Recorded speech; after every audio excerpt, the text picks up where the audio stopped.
Hey everybody, welcome back to another episode of The Agent's Edge. My name is Ryan Polimeni. On this episode, you asked, we answered. I want to go to a Q&A session that we had. And listen, if you have questions, I want you to email me at info@ryanpolimeni.com. You ask, I'll answer. Enjoy the episode. I've got a seminar coming up. How do you gather their information for the free consultation, and how would you approach the seminar? And the seminar is on estate and retirement planning for Midwest ranchers. So it doesn't matter who you're doing a seminar for. The first thing you have to figure out is, what is the main problem in that market, right? So when I'm working with federal employees, their main problem, a lot of them, is tax planning, and it's knowing what to do with their, TSP.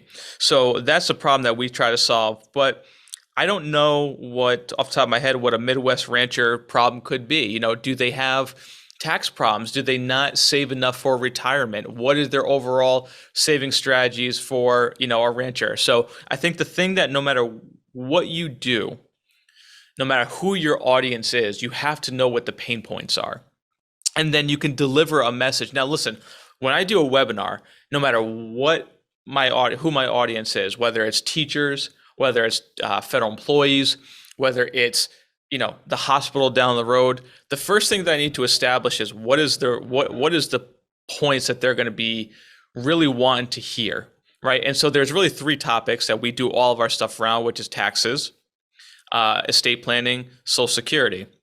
Now, taxes is general. So if I'm going to work with Midwest ranchers, what tax loopholes do Midwest ranchers have? Is there a loophole? Is there something in the tax code that gives farmers or ranchers, the upper edge? Is there something there that you could teach them that would be so valuable that they have to come to you for advice? Meaning this, right now I use the RMD as the required minimum distribution as a major selling point in a lot of my tax webinars. Why? Because a lot of the clients that I work with are high net worth.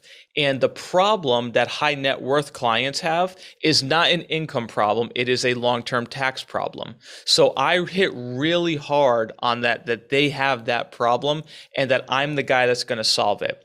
So that's what you need to figure out. Now, gathering information is easy because once you deliver the message through your presentation, the next thing that you need to do at the very end of the workshop is you need to already have forms,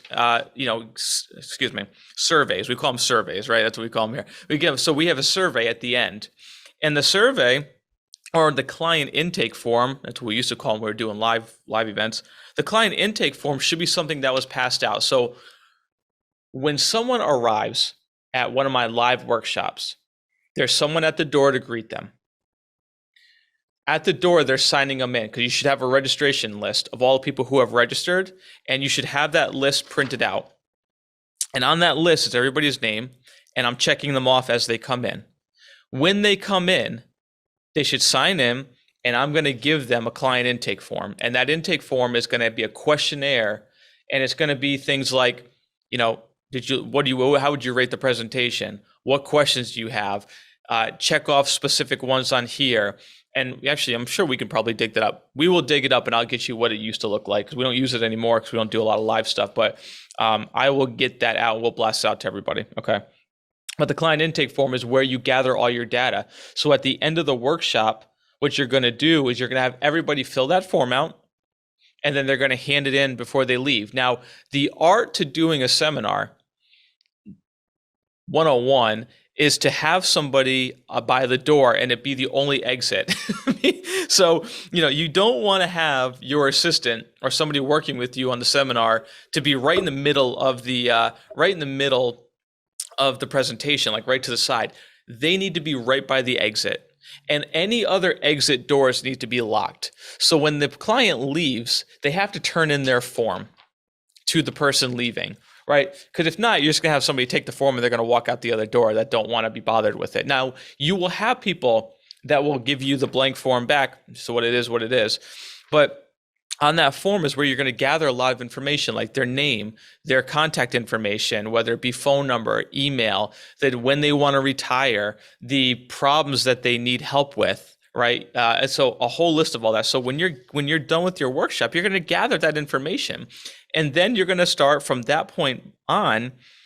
The next step is within 24 to 48 hours to be on the phone booking an appointment with that person. You want to be on the phone with that person as fast as possible. As a matter of fact, if you have the capabilities of doing it, I would strongly recommend having that person book an appointment right there at the end of the workshop with you.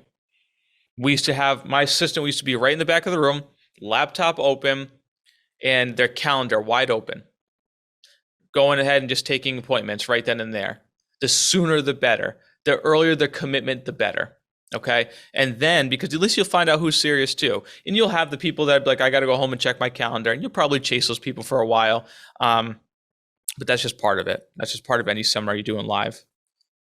I was going to hand out business cards with QR codes that direct them to my website to schedule a consultation for anyone who doesn't use technology to have a physical. Yeah. So handing out a business card with a QR, anything that you have to, that you're going to make somebody do other than just book an appointment with you, never works. So the question was, if I was going to hand out a business card with a QR code that directs them to my website to schedule a consultation, look, you are asking somebody to take another step. The best thing to do is to book an appointment right then and there. Because if I ask you to go do this and then do this and then do this just to get on my calendar, it's one more excuse for you not to do it and one more reason for you not to do it. Okay, so I wouldn't do anything other than having somebody in the back of the room booking your appointments right then and there. That's just me personally. All right, thanks for watching. I hope you enjoyed that Q&A session. We have a lot more Q&As coming, but listen, don't forget, you don't want to miss the next Q&A. Hit the subscribe button. If you're watching, you haven't subscribed to the channel yet, please go ahead and hit that now. If you thought this was helpful, make sure you hit the share button. And for the YouTube algorithm, please hit that like button. Thanks always for watching. We'll see you on the next episode.